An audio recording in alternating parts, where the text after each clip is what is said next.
Halo Subbreaker kaum review, apa kabar kalian semua? Masih bersama kita Bangke yang bakalan ngebawain alur cerita Aku Bukan Dewa. Kali ini kita bakalan ngebahas Aku Bukan Dewa part 24. Tunggu apa lagi? Langsung aja ke Aku Bukan Dewa part 24. Kita bakalan ngebahas sedikit kisah tentang gimana sih Linji ini makan. Dan ternyata yang makan bukan cuman si Mang Linji aja. Gargoyle dan bunga mawar dari Doris pun ikut makan. Gimana caranya? Ayo langsung aja ke Aku Bukan Dewa. Ternyata Linji ini mencari makan atau mencari bahan makanan di saat malam hari. Di saat toko sudah tutup malam hari, Linji pergi mencari bahan makanan. Dan tokonya hanya dijaga oleh Gargoyle dan juga bunga mawar dari Doris ya. Nampak terlihat mereka berdua sedang melakukan bahasa isyarat yang tidak mengeluarkan kata-kata namun tersirat. Gargoyle yang sedang merasa lapar, dia membayangkan ikan. Namun di situ terlihat bunga mawar yang sudah siap mati, yang hanya meninggalkan ruhnya saja. Di situ Gargoyle merasa kasihan kepada mawar. Gargoyle itu pun berinisiatif untuk memakan mawar tersebut. Namun dia membayangkan jika memakan bunga mawar tersebut maka dia akan menjadi kuat atau ikut mati. Jadi dia pun mengurungkan niatnya. Ya, masih nampak sama-sama lapar ini sepertinya. Aku pulang, sahut Mang Linji. Ternyata Linji pun dari pasar mencari bahan makanan. Ya, Mimin kira selama ini si Mang Linji bakalan dia gosen atau GoFood gitu kan. Ternyata dia cukup mandiri guys. Dia beli bahan makanan dan masak sendiri di toko. Terlihat Linji sedang fokus untuk memasak. Nampak di luar tokonya ada dua orang mengintai toko buku Linji. Ternyata mereka telah mengikuti Linji sejak di pasar. Nah, mereka berencana untuk menjarah isi toko Linji. Walaupun mereka tahu toko buku Linji itu nampak kusam dan tidak mempunyai banyak harta, tapi setidaknya Linji mempunyai barang-barang yang lumayan bagus untuk dijual. Ternyata dibalik salah paham Linji ini suka digarong juga ya. Gitu ternyata. Dan juga selama ini kita belum tahu dia masaknya kayak mana, makannya kayak mana. Ternyata kayak gini guys. Oke lanjut. Salah satu dari maling itu pun dengan sangat pede dia masuk untuk menjarah lebih dahulu dan mencari informasi. Sedangkan di dalam toko buku, Linji yang sedang di dapurnya masih terus fokus memasak. Sedangkan di luar dan di lantai 1 tokonya Linji sudah ada Kang Maling yang mengintainya. Yo, apa yang terjadi? Salah satu rekannya pun yang di luar yang sedang menjaga, dia bergumam, "Kakak sudah lama berada di sana. Kenapa belum ada kabar apapun darinya? Apa mungkin dia sudah dikalahkan oleh orang itu?" Dengan rasa penasaran, dia pun masuk ke dalam untuk melihat keadaan. Dan setelah masuk, nampak maling yang berjaga itu pun menangis ketakutan karena wajahnya sudah dicengkram oleh siapa tebak? Iya benar, pastinya Gargoyle dan bunga mawar. Ya, ternyata memang pucuk dicinta ulang pun tiba. Di saat mereka berdua sedang kelaparan dan menuju ajalnya, ternyata dapat bahan makanan yang datang dengan sendirinya. Ya, maling, sial banget tuh hidupnya maling tuh. pengen ngerampok malah nyawa mereka yang dirampok. Dan next, lanjut. Makanan pun siap dan Kang Linji siap menyantap makanannya dengan nikmat. Daging ini enak dan lembut dan rasanya akan menyebar begitu aku memasukkan ke dalam mulutku. Ini terlalu enak. Aku harus memakannya langsung. Ya, dia pun muji masakannya sendirian. Setelah ritual makan malam selesai, Linji pun tidur. Dan keesokan harinya dia terbangun seperti biasa, menggosok gigi, ganti pakaian, mandi, dan dia turun ke toko buku di lantai 1. Dia kaget melihat bunga mawar dan gargoylenya tampak indah. Bunganya terlihat indah dan cantik hari ini. Sejak bunga ini bersamaku, bukan hanya bunganya tidak layu, bahkan bunganya semakin hari semakin hidup. Perjuanganku menyiramnya tidak sia-sia. Aku menantikannya. Pelanggan macam apa yang akan kudapat hari ini? Ya, ternyata ya kita udah tahu sih sebenarnya di orang dua itu segar karena habis makan. 2 maling tuh, satu-satu, ya kan? Pastilah satu-satu berbagi. Di orang kan adil doh. Nah, jadi kayak gitu ternyata kehidupan Linji di balik pelanggan-pelanggannya. Ya, dia tuh makan kayak biasa, belanja masih di warung, masak lagi, apa nggak mandiri banget tuh. Nah, gargoyle sama si bunganya ternyata makannya itu manusia. Dengan niat jahat manusia itu dilahap sama dia tuh. Itu pas banget makanan itu yang buat dia tumbuh jadi cantik dan kuat. Yups, scenes yang menampilkan Linji sehari-hari dalam kehidupannya cukup sampai di situ aja. Kita bakalan ngelanjutin yang pas dia tidur bersama penangkap mimpi dan pedang kandela. Oke, lanjut. Setelah Linji tertidur, dia pun dibawa ke alam dunia mimpi. Ternyata Linji nggak mimpi seindah yang di awal kita dibawa itu, yang bertemu dengan Nona Silver. Di sini mimpi Linji sangat horor. Seketika dia terbangun di suatu kerajaan yang sudah hancur dan gelap. Linji bersyukur masuk dalam ke dunia mimpi lagi yang dia sebut lucid dream. Nah, tapi dia bingung, di mana gadisku, di mana Silver gitu, kemana perginya, kenapa dia tidak ada. Di situ dia mencari kanan kiri dan dia menengok sana sini. Kali ini apa RPG? Apa ini room boss? Nah, disangkanya mimpi game gitu kan. Linji kembali lagi salah paham dan dia salah sangka. Karena dia pernah ngebaca buku yang judulnya itu Fruit, tafsir mimpi. Mimpi itu nunjukin bahwa penafsiran keinginan kita dari alam bawah sadar. Jadi keinginan kita itu bakalan masuk ke dalam mimpi. Nah, terus dia mikir kan, lalu apa bisa aku melihatnya seolah-olah aku sudah lama tidak bermain video game sejak aku transmigrasi. Jadi bahkan mimpiku menunjukkan keinginan semacam ini. Nah, jadi ternyata keinginan Linji ini yang memang gak pernah terpenuhi entah dia waktu kecil atau waktu dia di bumi.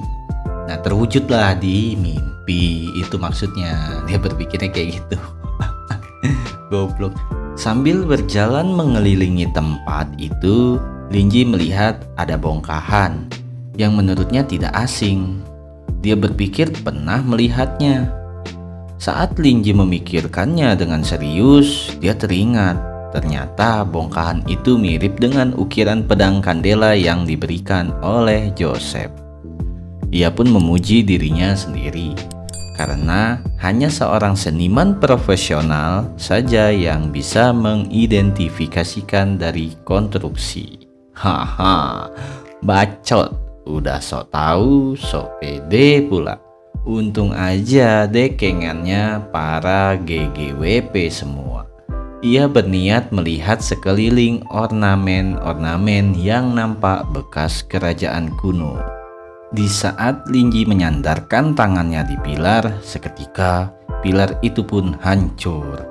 Hal itu membuatnya merasa bahwa Alam mimpi yang sedang ia jalani terasa lebih seru daripada RPG dunia nyata.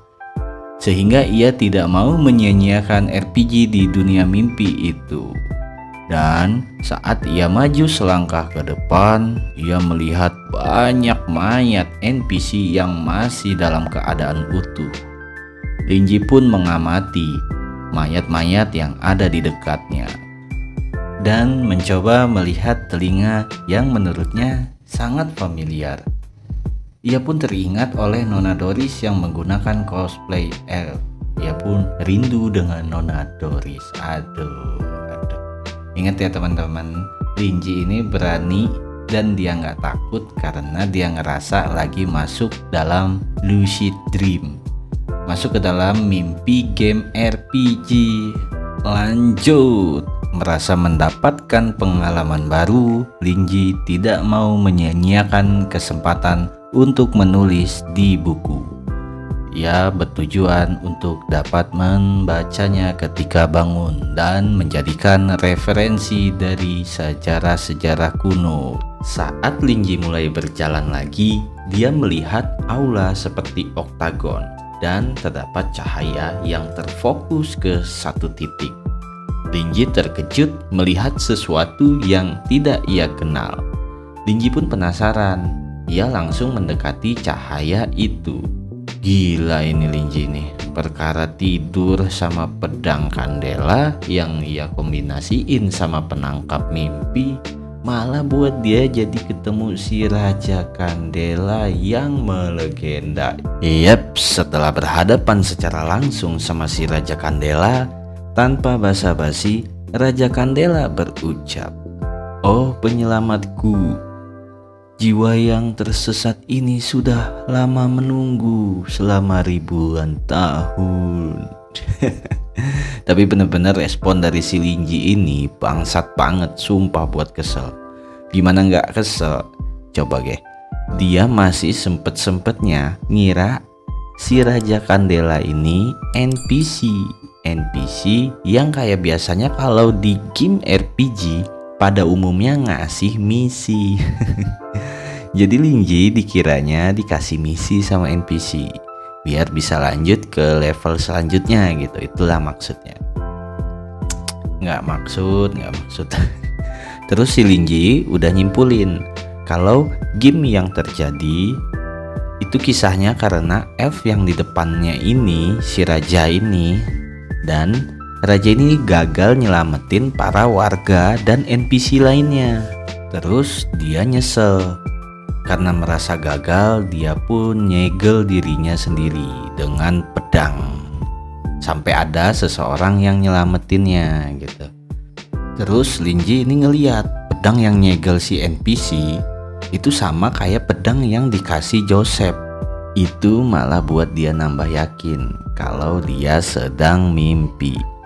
Melihat Linji yang sedang bengong, si Raja Kandela ini berkata lagi, "Atas nama kerajaan, saya berterima kasih karena pedang suci bersinar lagi." Tentunya buat temen-temen Subbreaker yang udah nonton di part sebelumnya jelas tahu makna dari si Raja Kandela itu.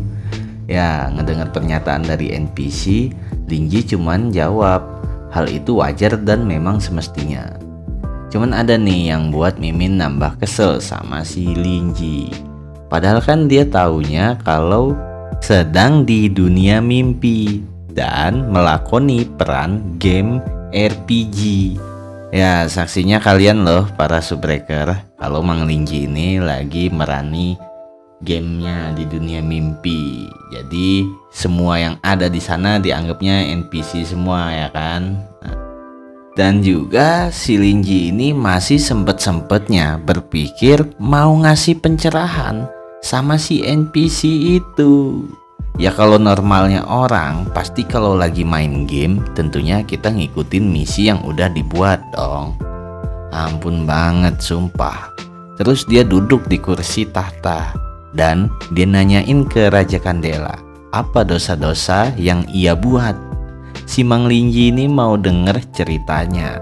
Dengan menundukkan kepala sambil memberi hormat, Raja Kandela pun berkata, Jika Anda ingin mendengar cerita dari seorang pendosa, itu akan menjadi kesenangan saya.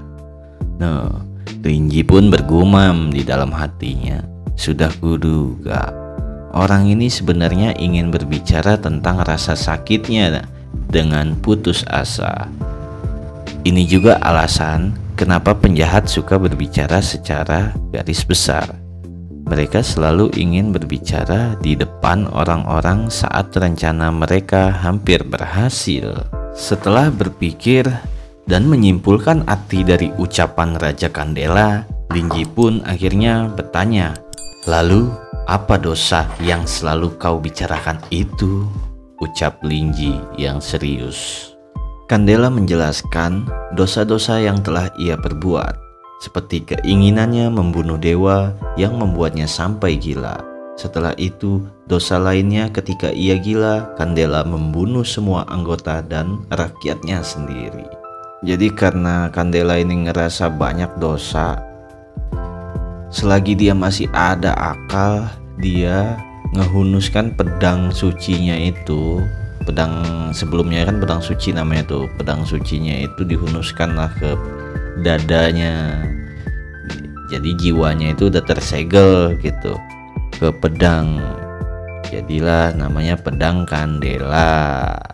Jadi sepanjang jiwanya tersegel sampai detik ini, dia itu ngerasa kalau dia udah berkhianat sama kerajaannya sendiri. Dia yang udah ngebesarin kerajaannya dan dia pula yang ngejatuhin kerajaannya. Itulah dilemanya dan dosa-dosanya Kandela. Kandela pun berkata, "Orang-orang menyebutku sebagai orang buangan." Mendengar pernyataan dari Raja Kandela, Linji pun bergumam di dalam hatinya. Sudah kuduga, aku hampir menebak semuanya dengan benar. Elf ini sepertinya roh dari pedang itu. Kisahnya cukup tragedi.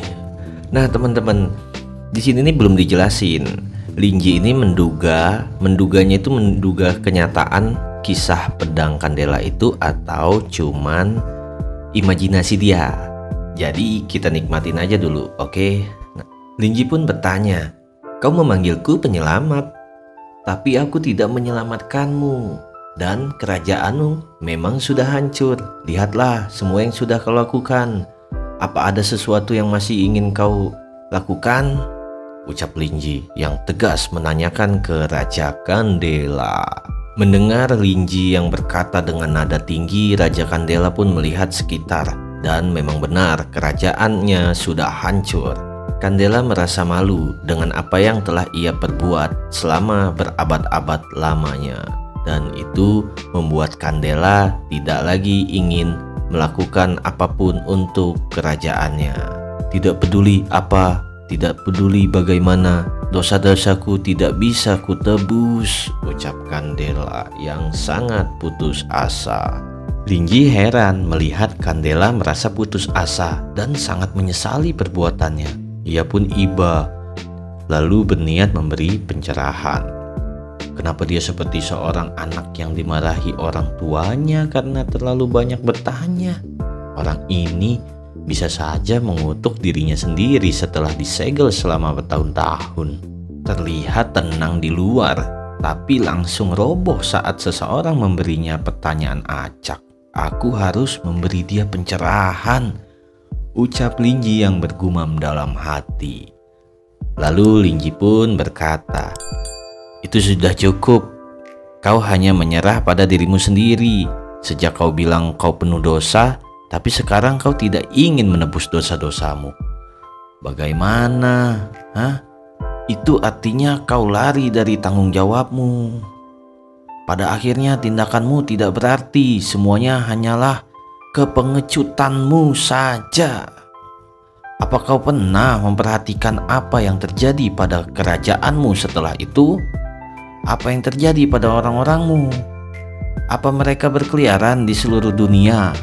Kau seharusnya berpikir, kau memiliki kekuatan yang kuat, tapi kau mengutuk dirimu sendiri. Kau berbohong pada dirimu, hanya datang dengan alasan supaya kau tidak harus bertanggung jawab. Sengsara di depan semua orang, itulah yang seharusnya kau lakukan untuk menebus dosa-dosamu, daripada hanya berputar-putar di tempat ini. Ucap Linji yang sudah mengeluarkan jurus ceramah no jutsunya.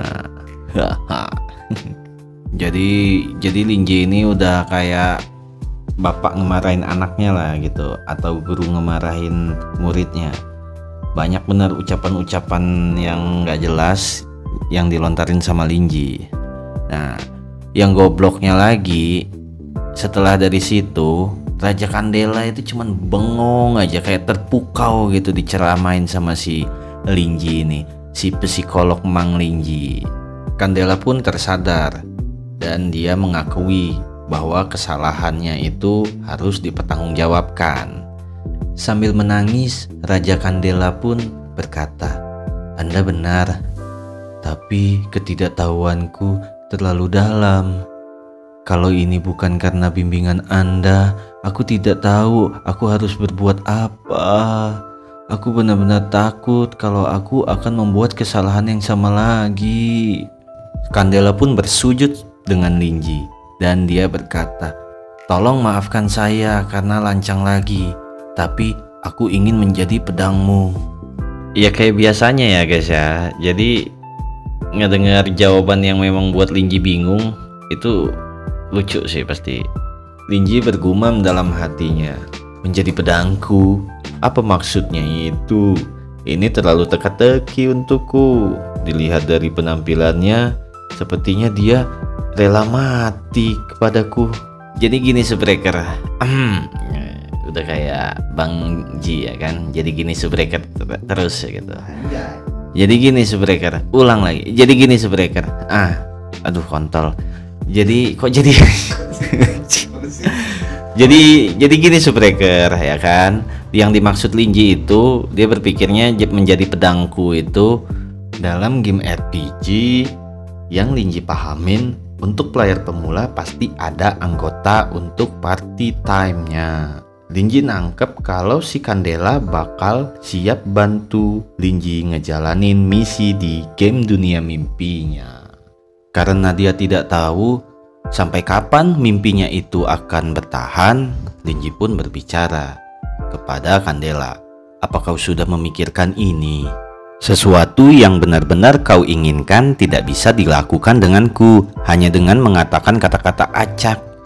Kau harus benar-benar mengambil tindakan dan mencapai tujuanmu. Semua untuk dosa yang sudah kau lakukan dan untuk waktu yang sudah kau sia-siakan.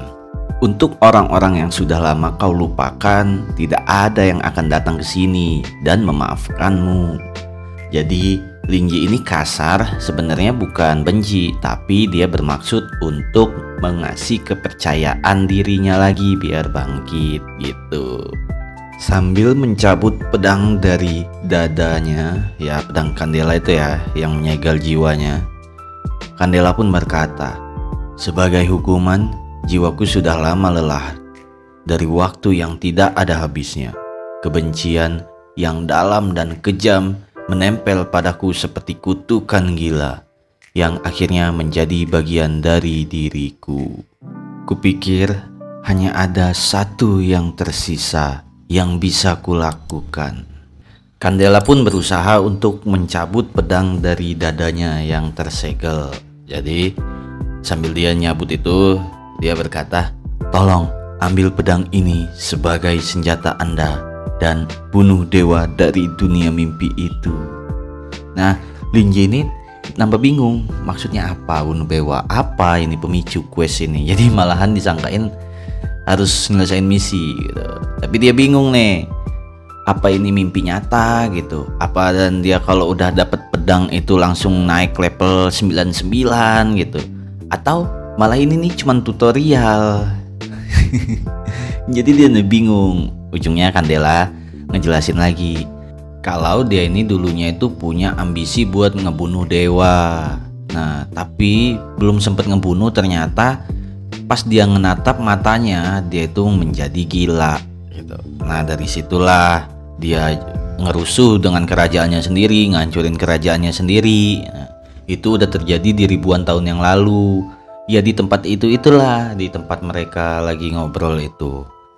Biar nambah yakin, Raja Kandela ini ngasih barang yang sangat berharga bagi dia untuk si Linji. Tapi Kandela ini minta bantu buat nyelesain misi terakhirnya, yaitu ngehancurin dewa. Linji pun langsung menolak permintaan Kandela karena dia berdalih tidak pernah bertarung seumur hidupnya. Ya memang benar sih, karena dalam kehidupan Linji, dia itu sehari-harinya cuman jual dan ngejaga buku. Jadi kalau nggak jaga toko buku, jaga perpus, jual buku, dalam kehidupan nyatanya pun di dunia begitu juga gitu loh. Ini apalagi cuman di dalam mimpi. Buat kenyataannya aja dia nggak bisa bertarung. Kalau mimpi ya pasti lebih sulit karena dia belum pernah sama sekali. Dengan segala kerisauan Linji, Kandela pun menenangkannya sambil membuka mahkota yang di kepalanya, dan dia berkata, "Anda tidak perlu khawatir. Aku akan menjadi kekuatanmu dan bahkan menjadi penggantimu.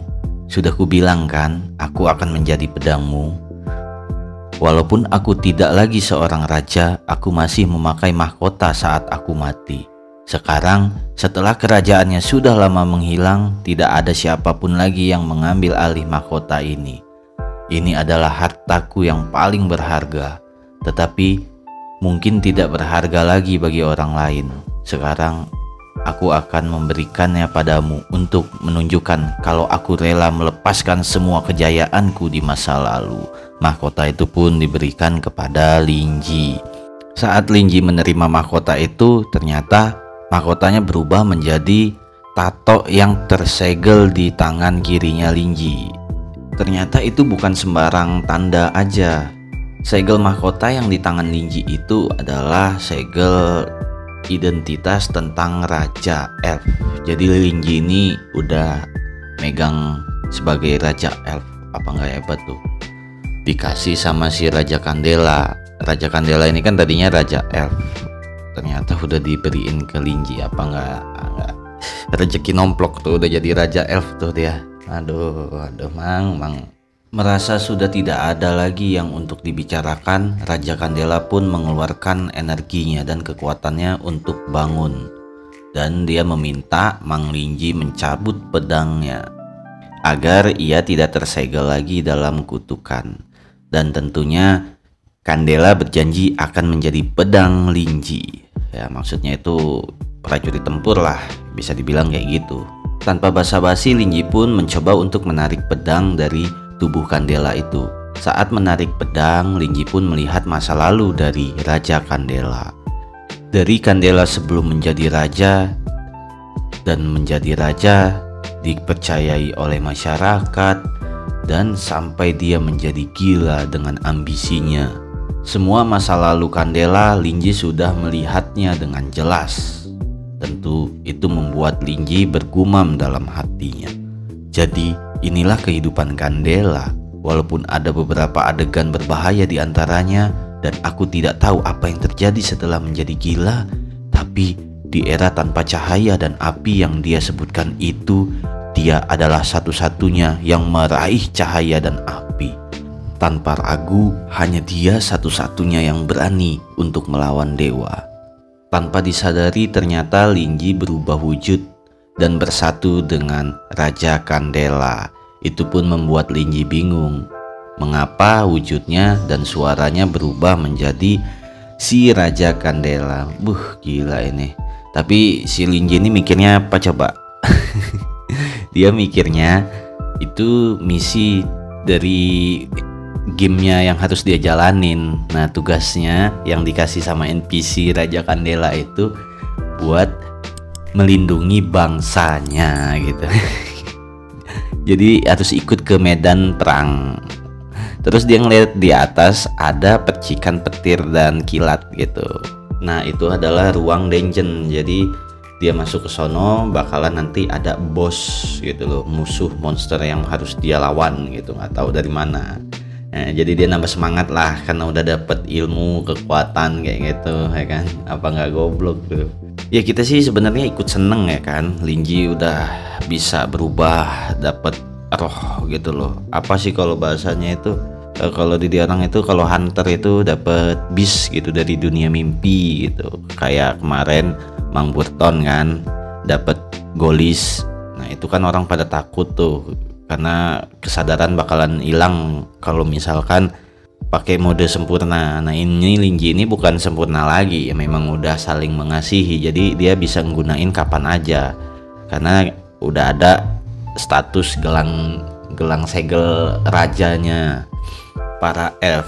Dia ini udah jadi raja para elf. Bayangin, raja para elf yang legenda. Bukan lagi minjem tenaga, minjem kekuatan. Dia udah status raja yang dia pegang jabatannya. Lanjut lah ya. Ngelihat cahaya itu yang di Linji pikir itu adalah dungeon, dia pun langsung masuk ke dungeon itu. Scene pun berpindah ke kota Nokin. Terlihat Helik dan Neng Jisoo sedang bertarung mati-matian. Namun Neng Jisoo merasa kekuatannya belum bisa mengimbangi Helik karena Helik memakai darah tercemar terlarang. Ya, itu formula yang ia buat dan ia teliti sepanjang waktu untuk membangkitkan dan membesarkan organisasi White Wolf. Neng Jisoo baru tersadar karena Helik memancing para hunter untuk menyerangnya di daerah jurang persembahan untuk dewa dari penetasan telur cermin ajaib itu. Ya, jadi tujuan Helik itu memang benar yang dipikirin sama Neng Jisoo. Helik sengaja dia bertarung di area jurang persembahan karena kalau ada yang mati, kalau misalkan apa, dia ngorbanin langsung masukin ke jurang itu kan. Gunanya apa? Biar mempercepat penetasan telur cermin ajaib. Seketika telur cermin ajaib itu pun menetas dan Helik nampak senang dan dia menyambut kedatangan dari dewa yang Helik maksud itu. Oh, dewa hujan yang agung, akhirnya aku berhasil. Hahaha, manusia bodoh, bergembiralah, dia sudah lahir, ucap Helik yang sangat gembira karena misi penetasan telur cermin ajaibnya pun sukses.